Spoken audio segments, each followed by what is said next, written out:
वंदे मातरम। भारत माता की जय। क्यों भारत को विश्व गुरु बन जाना चाहिए? क्यों आवश्यक है कि भारत ही विश्व गुरु बने? क्योंकि समाज किस तरफ जा रहा है और वैश्विक मानसिकता क्या है? कौन समझा सकता है कि पूरी पृथ्वी एक है? वसुधैव कुटुंबकम के बारे में कौन बता सकता है? जो लड़ रहे हैं वे क्यों लड़ रहे हैं, वे क्या कर रहे हैं? पर्यावरण की सुरक्षा के बारे में कौन सोच सकता है? लोग मर रहे हैं और हम क्या कर रहे हैं? वैश्विक सोच कैसे निर्मित होती है? मॉडर्निटी से दरिद्रता आती है। ऋग्वेद कहता है कि यत्र विश्वम भवति एक नीडम, अर्थात पूरा ब्रह्मांड ही एक परिवार है, एक घोंसला है। इसके बारे में कौन बता सकता है?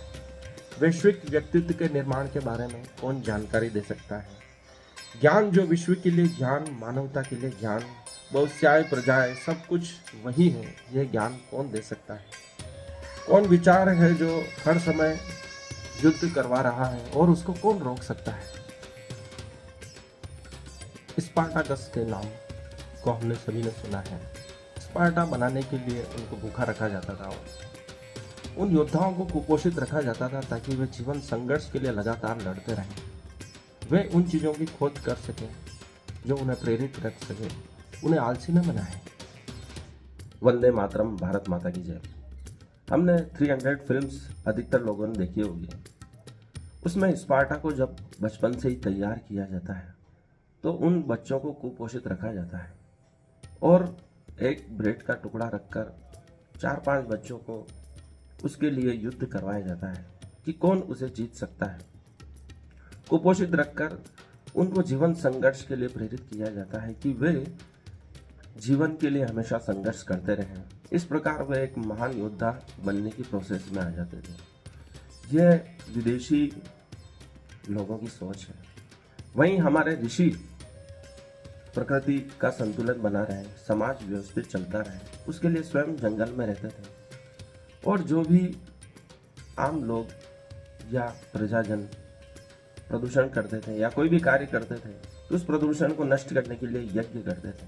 उसमें घी इत्यादि औषधियों की आहुतियाँ दी जाती थी ताकि प्रकृति संतुलित रहे और पर्यावरण प्रदूषण से मुक्त हुआ जा सके। ये यज्ञ इत्यादि का कई प्रकार से वैज्ञानिक कारणों से इसका आयोजन किया जाता था।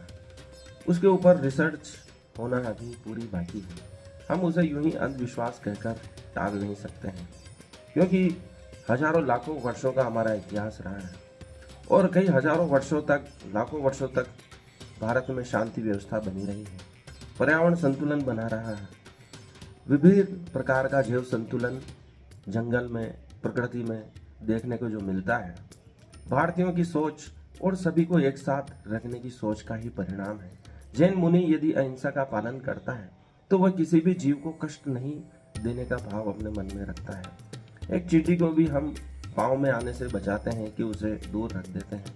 किसी भी प्राणी को कष्ट न हो, यह भाव कोई समाज अगर रख सकता है तो वही लाखों वर्षों तक टिक सकता है। आधुनिक समाज सब कुछ पालने वाला समाज है, जबकि युधिष्ठिर ने अपने भाइयों से कहा था कि प्रकृति से उतना ही लेना चाहिए जितना आवश्यक है, क्योंकि प्रकृति में साधन सीमित है। सभी साधन का हम उपयोग कर लेंगे तो दूसरों को कुछ नहीं मिलेगा।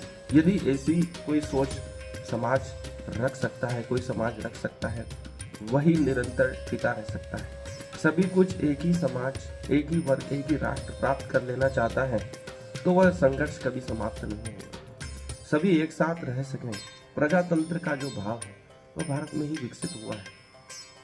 विभिन्न राजाओं को जीतकर भरत ने या युधिष्ठिर ने, प्रभु श्री राम ने जीतकर भी उन्हें राज्य उन्हीं को सौंप दिया, लेकिन वे प्रभु राम के अधीन थे या एक ही राष्ट्र के अधीन हुए, लेकिन वे संघर्ष नहीं करते। वे एक ही प्रकार के नियमों का पालन करते थे ताकि शांति व्यवस्था बनाई रह सके, दूसरे विदेशी आक्रमणों से इस राष्ट्र को बचाया जा सके, न कि एक दूसरे की संपत्ति को छीन लेना या अपनी संपत्ति को बढ़ा लेना।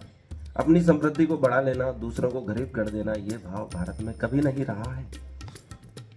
जो जीवन के सूत्र या सामाजिक नियम के सूत्र भारतीय विद्याओं में है, वेद शास्त्रों, पुराणों में है, वही समाज को हजारों वर्षों तक टिकाए रख सकते हैं। विभिन्न देशों की समृद्धि कुछ वर्षों की है, लेकिन भारत हजारों सालों तक समृद्ध रहा है, सोने की चिड़िया रहा है। तो उसमें सामूहिकता का भाव, सभी को एक साथ लेकर चलने का भाव उसमें रहा है।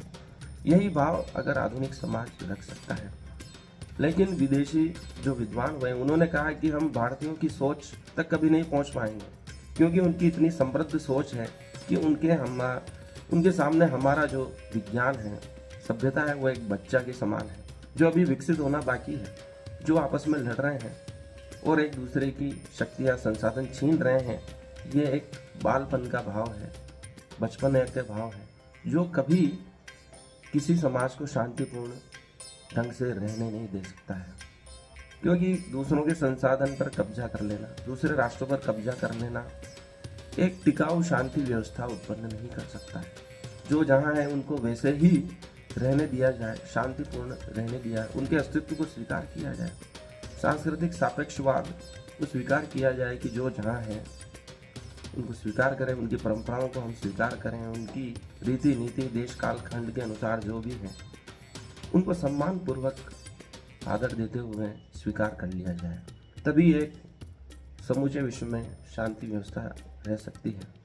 और संसाधनों का असीमित उपयोग भी रोकना होगा ताकि हम प्रकृति का संतुलन को स्थापित कर सकें। जैव परिवर्तन जो हो रहा है, जलवायु परिवर्तन जो हो रहा है, जो पृथ्वी की गर्मी बढ़ रही है, हमें एहसास नहीं हो रहा है, लेकिन जब भयंकर गर्मी होती है तब हमें मालूम पड़ता है कि प्रकृति कितनी गर्म हो चुकी है।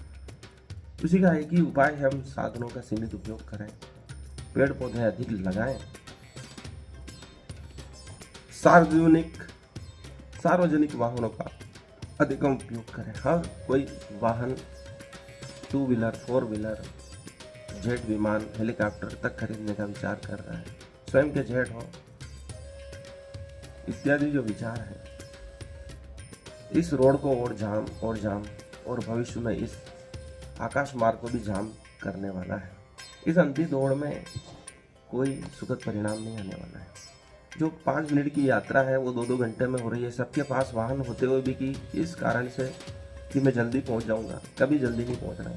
क्योंकि रोड जो ज़मीन है वो तो सीमित है, कितने ही फ्लाईओवर बना लो, लेकिन कंपनियां रोज़ अपने 4 व्हीलर बेचना चाहती है, 2 व्हीलर बेचना चाहती है, तो ये जाम कभी बंद होने वाला नहीं। साधनों के सीमित उपयोग से ही हम जल्दी कार्य कर पाएंगे, जल्दी पहुंच पाएंगे, इस प्रकृति को संतुलित रख पाएंगे। लेकिन सब कुछ एक ही व्यक्ति प्राप्त कर लेना चाहता है और कंपनियां भी एक एक व्यक्ति को सब संसाधन देना चाहती है। इस अंधी दौड़ में कोई सुखद परिणाम आना नहीं वाला है, बल्कि पर्यावरण प्रदूषण बढ़ेगा, प्रकृति पर बोझ बढ़ेगा। जो गरीब है और गरीब होता जाएगा, जो अमीर है वो और अमीर होता जाएगा। तो समाधान कहाँ है? तो समाधान वसुधैव कुटुंबकम के भाव में है। ये सारा ब्रह्मांड ही मेरा कुटुंब है, सारी पृथ्वी मेरा कुटुंब है, यह हम सोच लें तो हम एक दूसरे से प्रेम करेंगे, उसकी उन्नति में सहायक होंगे। लेकिन हम दूसरे को पराया मानते ही उसकी उन्नति के बारे में भी सोचना बंद कर देते हैं। जबकि ऋग्वेद में तो कहा गया है कि सारा ब्रह्मांड ही एक नीड है, एक घोंसला है, एक घर है।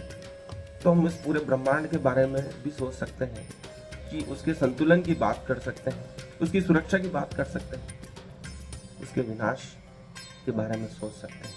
जब यह भाव आएगा कि एक पत्ते के भी हिलने से संतुलन बिगड़ सकता है, तो हम प्रकृति को बचा सकते हैं, इस समाज को बचा सकते हैं।